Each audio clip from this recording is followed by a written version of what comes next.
And so I want to encourage you to read the Bible for yourself and to do it a little bit every day. Now, I know that's the kind of thing preachers say all the time.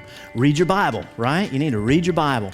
So I want to try and give you some help with reading your Bible, because I know that if I just say, all right, I'm going to start reading my Bible more, then I don't, if I don't set a time or if I don't have a reading plan, then I just not going to do it, or I'm going to get real sketchy about it. I'll do it Monday and Tuesday. So like every diet I've ever been on, I'll do it Monday and Tuesday. I'll go to the gym Monday and Tuesday, and then the rest of the week, no more, right? And so we need a plan. We got to have a plan, work our plan. So I'm going to give you a couple of tools to help you out so that you can start, like every good diet and exercise program, on January 1, right? You can start reading your Bible.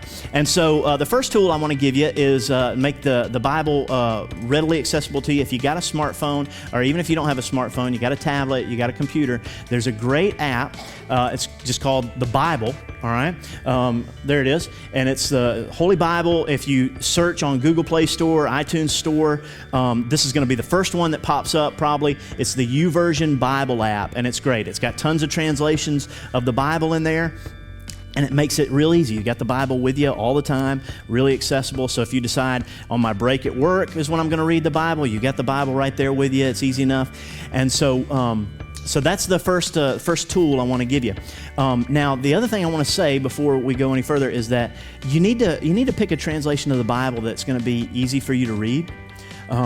Some of you may have like your Bible that your mom gave you, and it's a King James version of the Bible, and it's you never have read the Bible because you say, I don't understand it. There's all these and thous, and I just don't get it, and it's so hard to understand. That's why I've never read the Bible. Well, that was written a long time ago. It's written in Shakespearean English, and so unless you were really good at understanding Shakespeare in high school, yeah, right, Tom.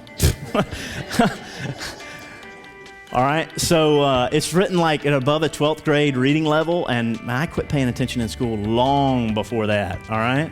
So it's hard to read. So you need to find a translation, a modern translation that's easy for you to understand, that's taken from the original languages. It's faithful to those, but it's in a language that you can understand and you can get. One I'd recommend to you is called the New Living Translation. It's the one I'm going to be reading from this morning. All right, very easy to understand. It's written more at a 5th or 6th grade reading level, which is getting closer to where I am. Closer. All right, I would be good if there was like a, 1st or 2nd grade maybe. So I recommend that to you. And then, so you got a good translation, you got a good tool to use, and then you need a plan. You need a plan. So the plan I'm going to recommend to you is the one that I'm going to do this next year, and it's called Let's Read the Bible Together, all right? And so if some of you do it and I do it, then we'll be reading the Bible together if we all follow the same plan, right? And so every month there's a separate plan for each month, and so like if somebody comes in later in March and they want to start, they could start on in. But every month you'll read a few books of the Bible, and actually it starts with the book we're reading right now. It starts with the book of Luke, and you also get to read the book of Daniel, which is a really cool book from the Old Testament. Lots of cool stuff in there. And actually you read the book of Genesis, which is the first book of the Bible, which is a really awesome book of the Bible. You read all those in January. And if you stick with the plan throughout the year, by this time next year, you'll have read the whole Bible. And you know how long it takes you every day?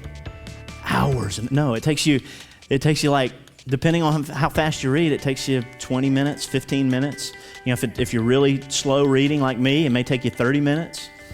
Now listen, some of you are still saying, I don't read at all. I mean, the last thing I read was a Facebook post, all right? And I haven't read anything longer than that in a long time, right?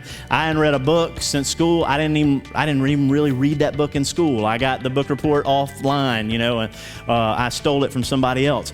And so you may feel like you're not good at reading. Guess what? On this Bible app, if you look, there's a speaker on there, and you press that speaker, and it'll read it to you. It'll read it to you. God, how lazy you got to be. All right, so it'll read it to you. So while you're driving along in your car, while you're exercising, which you're going to start on January 1 too, right? All right, and so whatever you're doing, it'll read it to you. It'll be right there with you. So listen, preachers have been telling you forever, maybe, read your Bible, read your Bible. Here's an easy plan to do it. Here's an easy way, an accessible way for you to do it. So I hope that some of you will read the Bible with me this next year, all right? Let's read the Bible together, okay?